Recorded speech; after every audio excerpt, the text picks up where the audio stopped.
जैसे दूसरा हो गया, तेरा हो गया रे लड़के, तीसरा, चौथा, चौथा नहीं हुआ, चौथे से स्टार्ट कर देते हैं ना।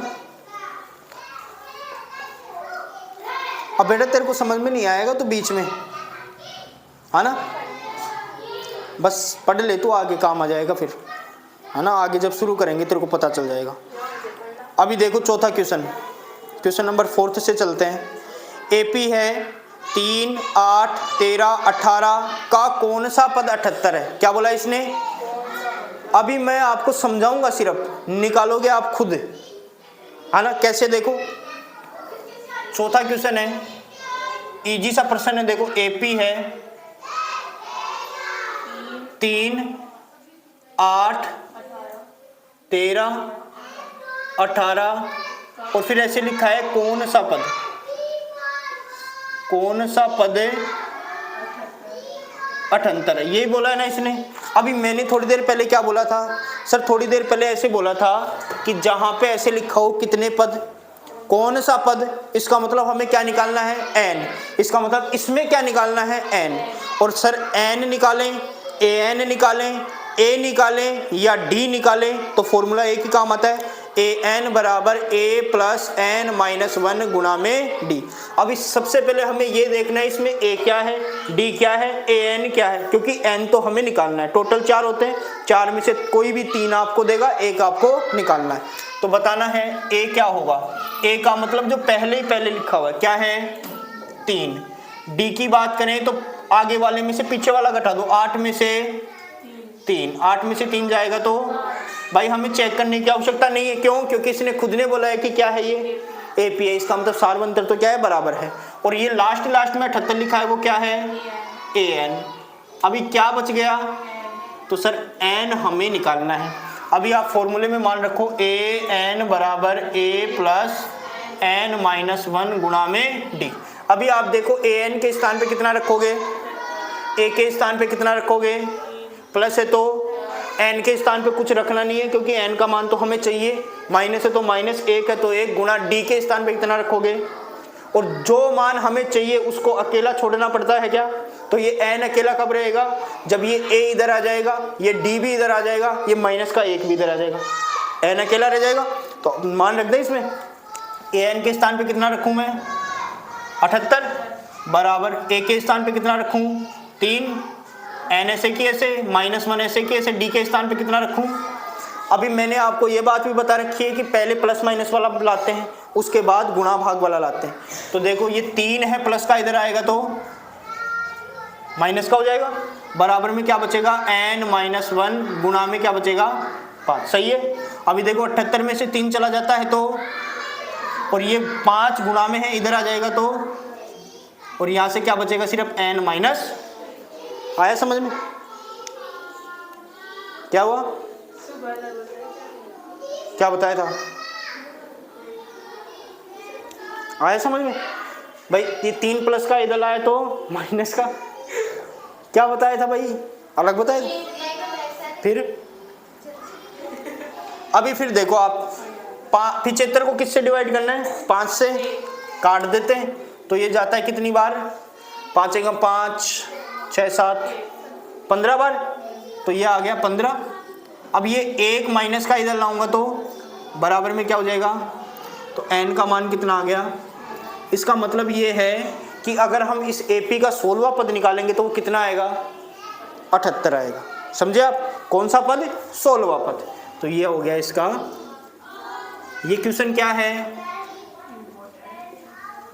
इम्पोर्टेंट है ना। अभी आगे चलिए अपन क्वेश्चन नंबर किस में? क्वेश्चन नंबर किस में? 5 में। अभी 5 के भी कितने पार्ट हैं? 2 पार्ट हैं। क्या बोला है क्वेश्चन? बोलो। हाँ, क्या बोला है? निम्नलिखित समांतर श्रेणियों में से प्रत्येक श्रेणी में कितने पद हैं? कितने पद बोले, कौन सा पद बोले तो हमें n निकालना पड़ता है, यही बोला ना। क्या बोला क्वेश्चन ने? कि जो समांतर श्रेणियां हैं में कितने पद हैं, ऐसे क्वेश्चन ने बोला है। कितने पद बोल दे कौन सा पद बोल दे, मतलब क्या निकालना है n, और इसमें कितने पार्ट हैं 2। तो पहला तो इजी सा है, वो तो कौन निकालेगा आप। सेकंड वाला थोड़ा सा टफ पड़ता है, तो वो कौन निकालेगा मैं। टफ नहीं पड़ता, उसमें थोड़ा कैलकुलेशन है, इस वजह से मैं निकलवा देता हूँ। बताइए सेकंड में एपी क्या क्या दे रखी है भाई। सेकंड की जो एपी है वो 18 है, 15 सही 1/2 है, 13 है, हैं माइनस के लास्ट में। तो सर हमें ये तो पता चल गया है ना कितने पद का मतलब n निकालना है, सही है ना। अब हमें इसमें से 3 चीजें ढूंढनी है, a d और an, सही है ना। तो an तो हमें पता है जो लास्ट में होता है वो क्या होता है, तो ये तो क्या हो गया साहब an हो गया। ये पहला होता है वो क्या होता है, तो ये हो गया a। अंतर क्या होता है d, तो देखो d निकालने के लिए हम इसमें से इसको निकालेंगे। तो सबसे पहले इसको सोल्व करें, तो सोल्व करते हैं तो ऐसे तो क्या करेंगे और ऊपर वाला क्या करेंगे, तो 15 दूना 30 और 1 बट्टे में और माइनस कितना कर दूंगा भाई 18 के नीचे कुछ नहीं है तो क्या लगा दूंगा 1। अभी क्या लेते हैं, जब भी प्लस माइनस का सिंबल दिखे और बट्टे वाली संख्या दिखे कुछ नहीं करना है, सीधा क्या ले लेना है, तो एलसीएम ले लेते हैं। d बराबर 2 तो क्या आ जाएगा इसका, 2 से 2 क्या हो जाएगा, कितना बचेगा साहब, -1 से कटेगा तो नहीं कटेगा, तो 18 दूना और बताओ 31 में 36 गया तो माइनस का बट्टे में कितना आया, d आ गया। अभी फॉर्मूला कौन सा चिपकाना है, ये वाला ही a, क्या हुआ, हाँ तो an बराबर क्या हो गया a प्लस n-1 गुणा में d, सही है। an के स्थान पे कितना रखोगे, a के स्थान पे कितना रखोगे, n ऐसे की ऐसे, -1 ऐसे की ऐसे, d के स्थान पे। अब इतना ध्यान रखना कि d इधर लेके जाओगे तो भाग में जाएगा तो ये उल्टा हो जाएगा, 2/5 हो जाएगा और साथ में लग जाएगा गुणा, क्योंकि नीचे से ऊपर लेके जाएंगे ना, समझिए। अब इसको कंटिन्यू कौन करेगा, आप लोग कर लोगे ना। कैसे करोगे सर, ऐसे करेंगे, सबसे पहले a को इधर लाएंगे, फिर d को इधर लाएंगे, फिर -1 को इधर लाएंगे, सही है ना, भाग देके सब, तो आंसर निकल के आएगा कि नहीं। और इसका जो पहला पार्ट है वो भी ऐसे की ऐसे ही होगा, कर लोगे। अभी चलते हैं हम क्वेश्चन नंबर कौन से में, 6 में। क्वेश्चन नंबर है 6 में, मार्कर दूसरा दे रहे बेटा।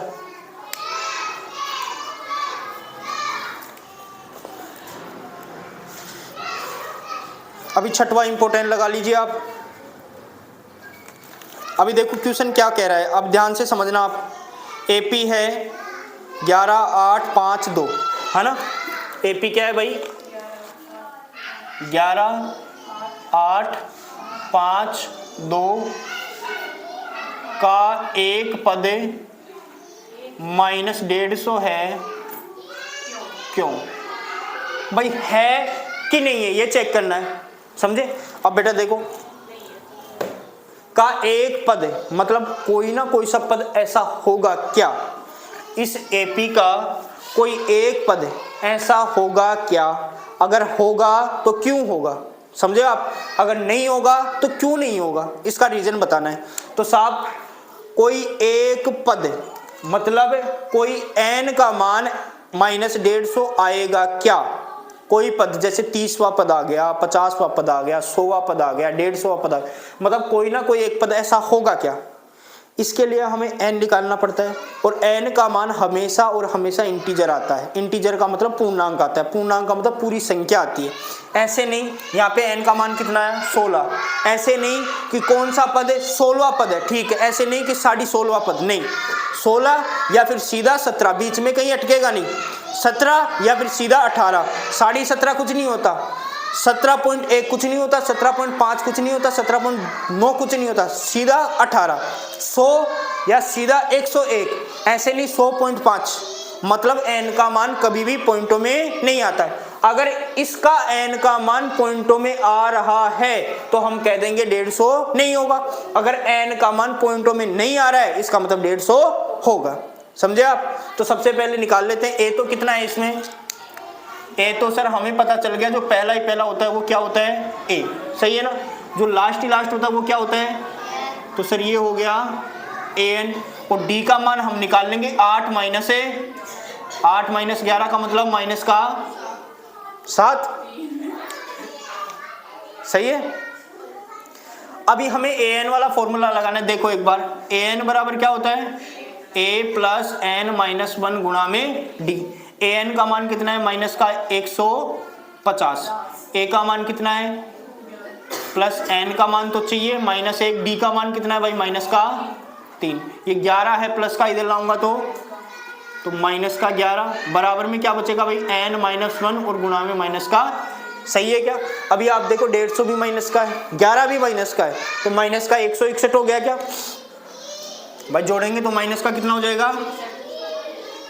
अब ये माइनस का 3 है, गुणा में है, इधर आएगा तो अभी देखो माइनस से माइनस क्या हो गया, इधर क्या बचा n माइनस। अभी आप देखो इसमें 3 का भाग पूरा पूरा जा रहा है क्या, तो हमें 3 का नियम पता है, हम क्या करेंगे संख्या के अंकों को जोड़ेंगे। तो देखो 6 और 1 7 और 1 8, 8 3 के पाड़े में आता है, नहीं आता, इसका मतलब इसमें 3 का भाग नहीं जाता। तो इसको आगे सोल्व करते हैं, 161 बट्टे में 3, ये माइनस का 1 इधर आएगा तो प्लस का 1, बट्टे में कुछ नहीं है तो 1 बराबर में क्या आ जाएगा। अभी जब भी प्लस माइनस दिखे, बट्टे में संख्या दिखे, सीधा क्या ले लेना है, तो बताओ 3 का और 1 का एलसीएम कितना आएगा साहब, 3 से 3 कितना आया बताओ, 1 से कैंसिल होगा क्या, तो 3 एकम बराबर में क्या है 161 और 3 164 बट्टे में बराबर में। अभी देखो इसमें जा रहा है क्या, तो आप कहोगे 6 और 4 10 और 1 11, तो 3 के पाड़े में आता ही नहीं आता, तो इसका मतलब 3 का पूरा पूरा भाग पूरा पूरा नहीं जा रहा, तो सर पॉइंटों में जाएगा, पॉइंटों में तो हमें n का मान चाहिए ही नहीं, समझे। इसका मतलब इस AP का कोई भी पद माइनस 150 नहीं, बोलो कोई दिक्कत, समझे।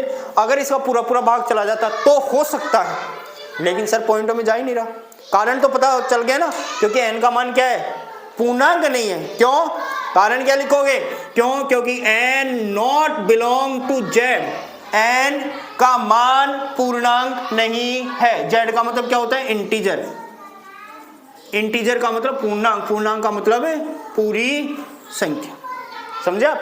कर लोगे कि नहीं, ऐसे सही लिखता हूं ना।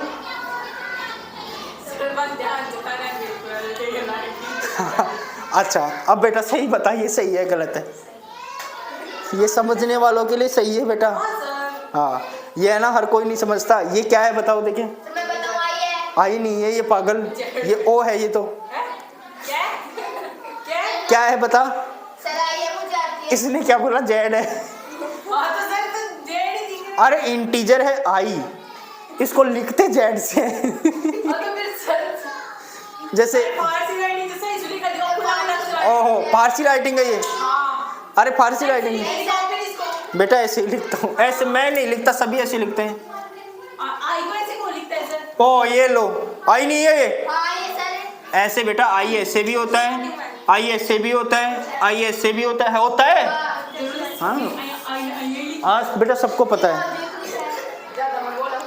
हाँ अब इसको नहीं आता, कोई बात नहीं, आ जाएगा बेटा, धीरे धीरे आ जाता है वो सब, देखो धीरे धीरे आता है।